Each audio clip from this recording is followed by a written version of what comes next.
It's just Bryant. so hard. You know, it's still so surreal as we continue SportsCenter to even just see the headlines on TV or see the marquee there at the I'm still Staples waiting Center. to wake up, to be honest with you. Yeah, it is a nightmare. Yeah. And it's a loss that feels so deeply. I mean, not just by people. I covered Kobe, you know, his career since he came into the NBA, since he was a teenager, but I mean, so many people beyond, I mean, feel so deeply connected to Kobe around the world. People who've never met him just breaking into spontaneous tears, just really, really grieving for his loss. Because he's one of those people you feel like you grew up with. You remember back when you look at Lower Merion when he took Brandy to the prom. Yeah, I remember Just that. a teenager. Right. To his final game in the NBA where he dropped There 60 too. points and everything else in between, and everything else that was to come. We hate to even be at work covering this today, but here is the latest information that we have. A person familiar with the investigation tells ESPN that the helicopter was in a climbing left turn about 2,400 feet high before it dove to the ground about 40 minutes after takeoff from John Wayne Airport in Orange County. Further, the source tells ESPN the pilot had only moments before contacted air traffic controllers to say that he had begun climbing to, quote, go above a layer of clouds. The 9 people on board, as you know, included Kobe Bryant and his 13-year-old daughter, Gianna, second oldest of his 4 daughters. Recordings between the pilot and air traffic controllers indicate that the pilot was getting guidance from controllers as he navigated what was reported to be a dense morning fog in the area. And before the crash, the LAPD had actually grounded all their police helicopters, saying that weather conditions did not meet the standard for flight. So it is still to be determined if those conditions played any role in the crash. We'll know more at some point. The National Transportation Safety Board and the FBI are sending teams of investigators.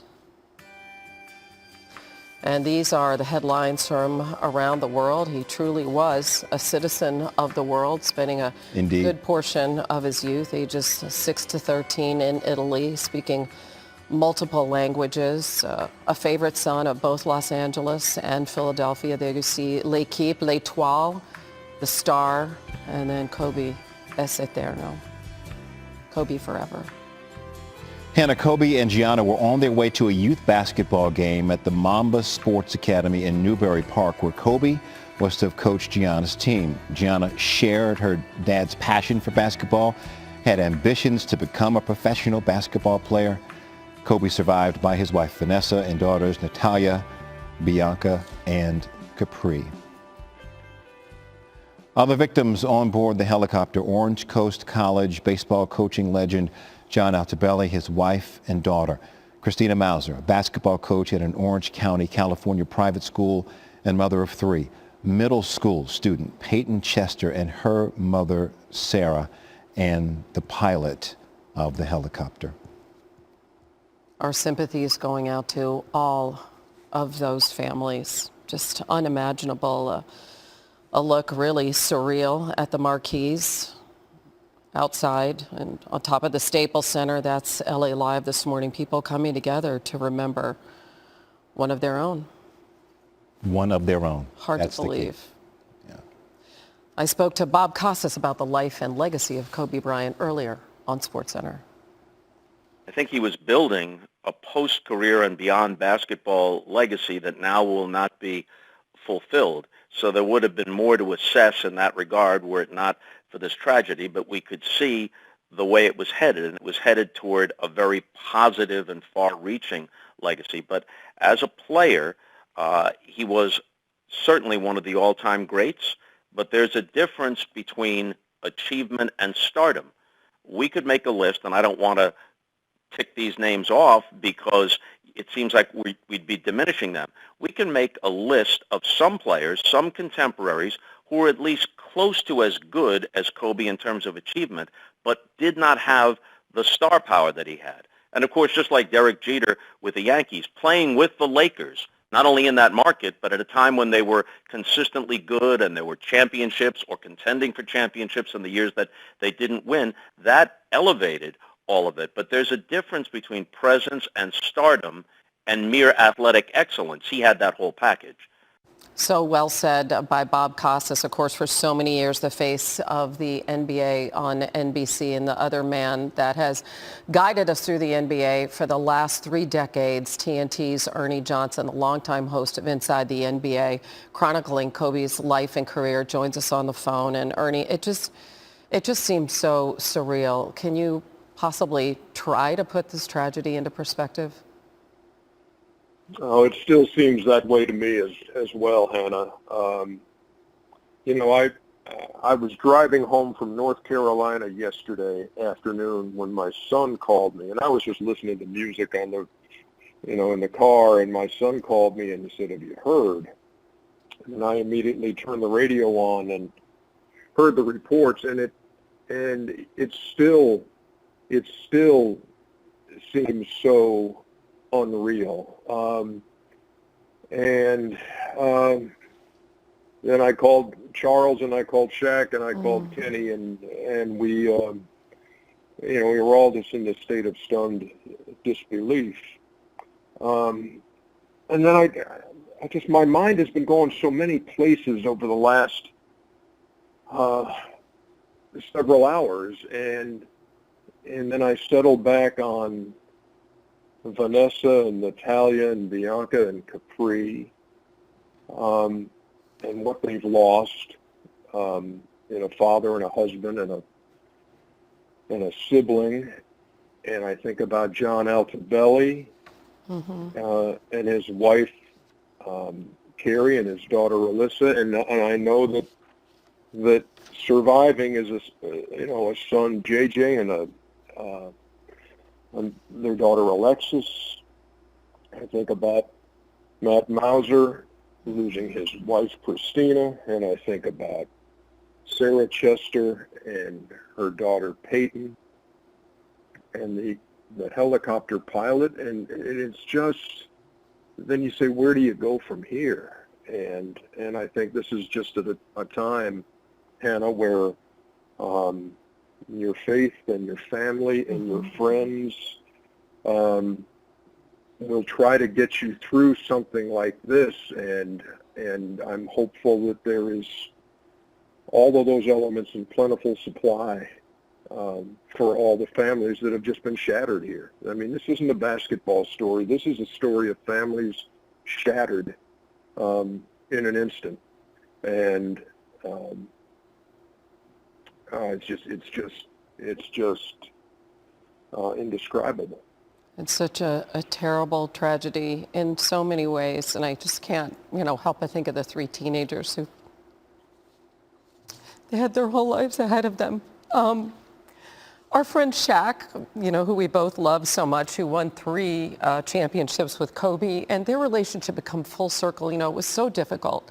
And then they came together as MVPs of the All-Star Game in 2009, and Kobe gave that trophy to Shaq's son, and Kobe was there at the unveiling of Shaq's statue. Can you just talk a little bit about the journey, about the fact and really the blessing that their relationship, that they came back together, what they meant to each other? Yeah, and, Shaq and I have talked about this a lot, and he's talked about it on the show, too. And, Shaq says, yeah, look, I'm a marketing genius, and I know what's going to work and what's going to get people talking. And sure, there was friction between the two at that point in their careers, but there was never, to me, a feeling that this was going to be a long-lasting thing. And they had a sit-down together on NBA TV one night, which was so good for the soul, Hannah, because they locked eyes and they laughed and they shook hands and they joked and then they got serious about it and talked about, and Shaq saying, look, I'm sorry that I did that. And I think that to me, sports can be so powerful. It can be an example to folks who don't live in that stratosphere. We're talking about these guys who are at the height of their profession, these great athletes, and we can look at that too and say, if those 2 guys are going to sit down and they can clear the air, and then I can do the same thing. And I think that's kind of one of the tales that I see in a story like this, when I say, look, we're not assured of our next breath. We don't know the time. We don't know the hour. But we do know that if there's something that needs to be resolved in our lives, take care of it, because you don't know if you'll have that chance again to make things right with somebody. And I think that's one of the lessons that we see when lives are taken far too early, and we can't figure it out. We don't know why it happened, but I know that when we look at this, we can say, who do I need to make it right with? Who do I need to approach? Who do I need to humble myself before to say, hey, look, I want things to be right. I don't want there to be anything lingering or anything that's left unsaid, because we don't know. We just don't know. When you look at Kobe and how he's being remembered, certainly it's for the 5 championships and the rings and everything, but what we find ourselves talking about today is that humanity. It is him as a father and as a mentor and as a friend. Ernie? Oh, I mean, Hannah, if you can't look at those pictures, these recent pictures of the retired Kobe Bryant, and the love that's on his face when he is at a basketball game with Gianna, and knowing that he is in a good spot, 41 years old, great post-basketball career he's embarked on, and to see that taken away, and that's what pierces your heart. Ernie, as always, appreciate your friendship, appreciate you so much and your perspective, and thank you so much for being with us on this difficult day. Hannah, anything for you. And let me just, you guys are doing an unbelievable job in the most difficult story to chronicle, and you guys keep it up. And I hope to see you soon. Thank you, my friend. We won't forget you, Kobe. We love you. In the name of Jesus, we all say, Amen. Amen, Kobe. I couldn't move forward with the world froze for a second. I don't know. He was LA. The reason I fell in love with basketball is Kobe Bryant, 100%. At the Mamba Sports Academy in Thousand Oaks, where Gianna was scheduled to play on Sunday, players and families, stunned and heartbroken, took a knee for a moment of silence. As soon as the news broke, fans in Lakers jerseys arrived here on this courtyard across the street from Staples. Even more are expected this week as the mourning continues. And it was LeBron James Saturday night that said being in any conversation with Kobe was humbling. That was after LeBron had scored his 29 against the Sixers and moved past Kobe for third on the NBA's all-time scoring list, an achievement that was immediately met by that tweet from Kobe, his last tweet. LeBron returned to Los Angeles, and his words from Saturday night keep playing out in my head: to be linked to the greats because I grew up idolizing guys like Kobe, getting inspiration from their craft, from their stories. It's just too much. The story is too much. If we only knew then what we know now. One of the worst days of my life, the only thing I can compare it to is I had a brother killed in Korea, and I'm just devastated by this news. And to watch him transform his life and career, he was more than an iconic basketball player. He was someone who inspired millions of fans. This guy was like a Pied Piper. People would follow him everywhere just to look at him, to touch him, for him to say hello. For me, this is a god-awful day. It's very difficult for me to put in words how I feel about the loss of Kobe Bryant. I had the privilege of being there when he scored his 81-point game, and it was something that I will always remember as one of the highlights of the things that I have learned and observed in sports. Kobe, my thoughts are with you. Absolutely. Rest in peace, young man. This loss it's just hard to comprehend. Magic Johnson put out several tweets, including this one in which he calls Kobe the greatest Laker of all time. It's hard to accept. Kobe was a leader of our game and a mentor. Shaquille O'Neal won 3 titles with Kobe Bryant, posting this on Instagram. There are no words to express the pain I'm going through now with this tragic and sad moment of losing my niece, Gigi, and my friend, my brother, my partner in winning championships, my dude, and my homie. I love you, and you will be missed. My condolences goes out to the Bryant family and the families of the other passengers on board. There were 8 games to be played in the NBA after this news. Every single one of them on the slate honoring Kobe Bryant. You see Jamal Murray's reaction. Players finding out in real time. Remember where you were. They're going to remember where they were as well. Rockets and Nuggets holding a moment of silence. A tragedy has befallen the world of basketball. Earlier today, at the age of 41, Kobe Bryant was killed in a helicopter crash.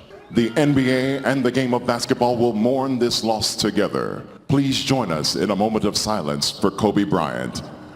Rest in peace, Mamba. It was emotional for players young and old. Austin Rivers is there. He's having trouble. And Tyson Chandler as well grew up. He was high school ball in Compton, California. The Raptors-Sun game, Spurs game, this was in San Antonio about 4 p.m., 4 hours after the crash. Both teams took 24-second shot clock violations.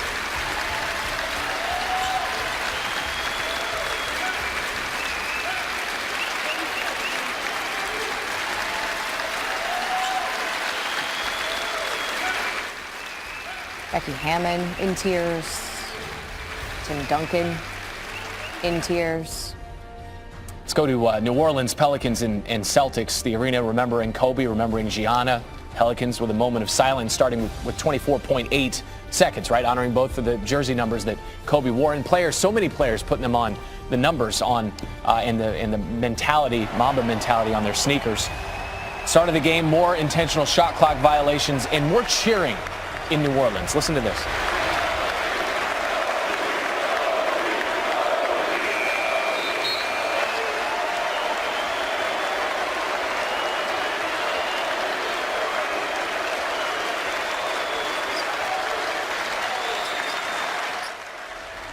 Again, both teams honoring Kobe with the 24-second shot clock violation, 2-4. You can see Kemba Walker throwing those up for Kobe Bryant. And then Madison Square Garden lit up the purple and yellow before the Knicks and Nets game. Numbers 8 and 24. I mean, he had his picture on the marquee outside. Kobe set Madison Square Garden's current scoring record of 61. It's where he played in his first All-Star game. The opening possession, the Nets took the 24-second violation. Knicks did the exact same thing on their first possession. Clock winds down. And then the images of Spike Lee and the Nets coach, Kenny Atkinson, who was at MSG for that 61-point performance. Wow. Part of this game as well. Wizards and Hawks in Atlanta, and Trae Young had a relationship with Kobe Bryant. Bradley Beal showing his emotion. But Trae said that Kobe told him in their last phone call how proud he was of him. And he told Trae he wanted him to continue to be a role model for younger players, boys and girls. Trae Young, dealing with that emotion, went for 45 points in this game. He hit a half-court shot. It's nuts. Now he's wearing number 8 to honor Kobe. It's not his usual jersey number. And then he pulls up from half-court, of course. League coming together to honor one of their greatest players. Again, 45 points for Trae Young and the Hawks win. The reaction from players, current and past, around the league. Why don't we start? It was Dwayne Wade actually on social media offering his thoughts and choked up with emotion as we saw on the court and certainly on social media.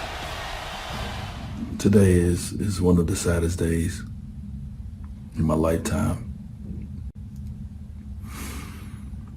It seems like a bad dream that you just want to wake up from. It's a nightmare.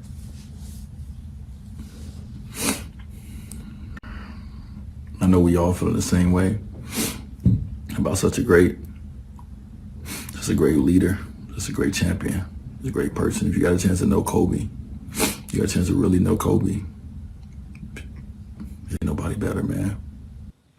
Kobe, thank you, man. Thank you for all the memories. We got a lot of good ones. And these tears that we're crying, we're going to miss you. I just don't have a lot to say. The news is just devastating to everybody. who knew him, who known him a long time. And, you know, he means a lot to me, obviously. For him to tell me that, you know, in his book I'm an all-star and stuff like that, you know what I mean, like that, I talked about the popularity contest before, and like, you know, you don't win things like that, you know, when you're me. So for him to say that, like, I didn't need to be selected, you know what I mean, anymore, like, because I was an all-star, you feel me? Like, it's not just like my family, you know, it was the guy. Probably the hardest game I ever had to play. I don't know. Whew.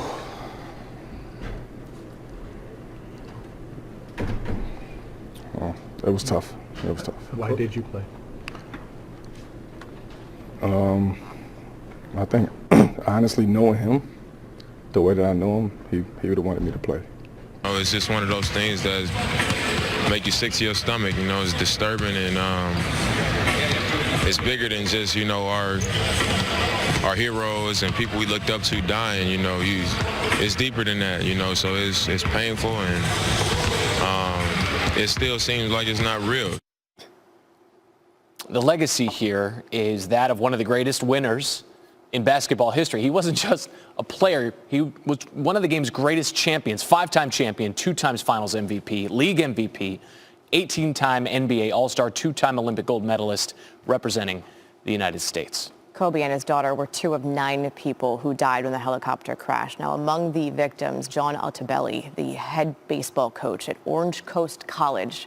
According to the school, Altobelli's wife, Carrie, as well as their 13-year-old daughter, Alyssa. They also died. Christina Mauser, a girls basketball coach at Southern California, a private elementary school there, a 38-year-old mother of 3, was also killed. The pilot's name has not yet been released, and 2 other victims have yet to be identified. Now, if the Altobelli name is familiar to you, there is a reason why. John is one of 5 coaches in California community college baseball history to win 4 or more state championships. His team also won the title just a season ago in 2019. He coached at that school for nearly 30 years, and his teams won more than 700 games. He also coached the Mets, Jeff McNeil, who told our Jeff Passan, "John is one of the main reasons I am still playing professional baseball."